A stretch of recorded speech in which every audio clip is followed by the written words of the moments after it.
What's up, Only Good Gamers? It's Goon coming at you again. We got 7B_Apocrypha.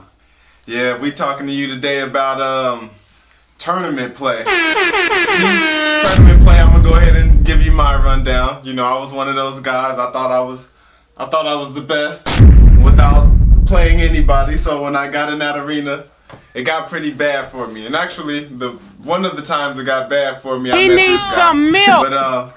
But I do want to talk to you all about tournament play and what it really takes to kind of get out there, because all the time I hear people say, well, I want to play, I want to go, and I want to get better, I want to go to tournaments, and you know, they are usually the people who talk the most shit. Bruh. But what do you think the difference between how those people play now and after they actually get into an actual tournament environment? What do you think the difference in their training is probably like from people who play tournaments? For sure. I feel like it depends on what type of person that person is and how they take like criticism, if that makes sense. Yeah. Like I was like you, like when I first started playing, like taking fighting games seriously. This was way back in Tekken Tag 1.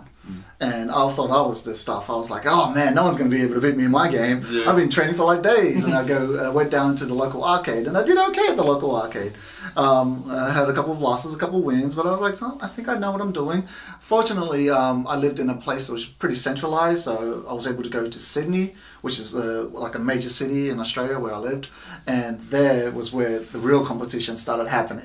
And that's when I realized like I was way behind the curve, and I had so much more to learn. But at first I was like, oh man, I can't do this. But then I was like, you know what? I feel like I still have the natural talent, and I feel like I do well. I just need to get around the right people and work with the right people, and then that will help me get my skill up. Yeah. So you do believe that being able to have a good solid group of people who are a lot, I guess, better than you, especially at many times, is beneficial. Yeah, for sure. Like there's an old saying that's steel sharpens steel, and that's the best way to put it. Is like if you're going up against someone that's even better than you or on the same level as you, you're going to improve each other because you're showing them stuff that they should be getting ready to be prepared for, to work against. And at the same time, they're training you to fight for their level too. One of the biggest problems I feel like is if you play against people who below your skill level, all you're going to do is you're going to constantly bring your skill level down.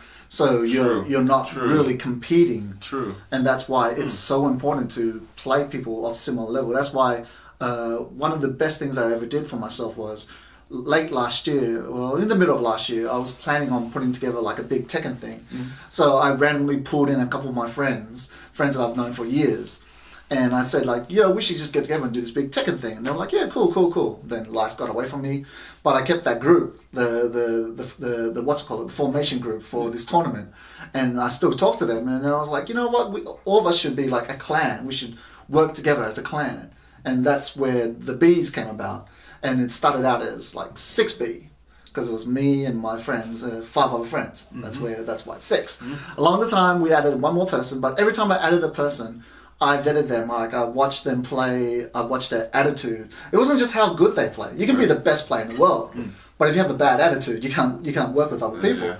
So I recruited people because of their attitudes, also because of how they play, and just like what they can bring to my group. And I feel like because of the Bs and because we've all played against each other so much and we're helping each other, we're pushing each other to the limit.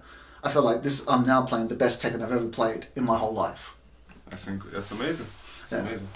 And I do think that that's the same, honestly, because I didn't really get good until I really started getting whooped by people who knew what they were doing. Yeah, exactly. I didn't even know some of my moves could be blocked that were being blocked, moves could be countered that were being countered. Moves being punished that I didn't know could be punished.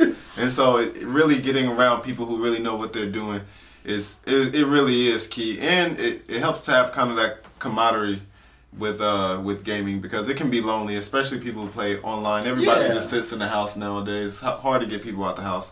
Exactly. And so when you have community, especially a community of gamers, and like he said, people with good attitudes who are gamers, to me that just changes everything. I honestly don't really play my game much unless I can look online and see there's somebody really excited to play what I get the most joy from. Me personally, Yeah. I do play on my own here and there, but you know, something about human and human interaction is key for me. And speaking of online, that's another thing. A lot of people say, well, I don't need to train for tournaments because I play online. What do you think about that? Online is a nice place to find matchups, and it's nice to help you with certain things, but online can't really prepare you for a proper tournament. Right. Because online is a fluctuating environment. Like, you can be playing online and all of a sudden the connection drops. Right, And then right. you went from like a 4-bar connection to like a 3-bar connection. Mm-hmm. Or you can go from, Lord knows, a 3-bar connection to like a 2-bar connection. And certain moves work online that don't work offline.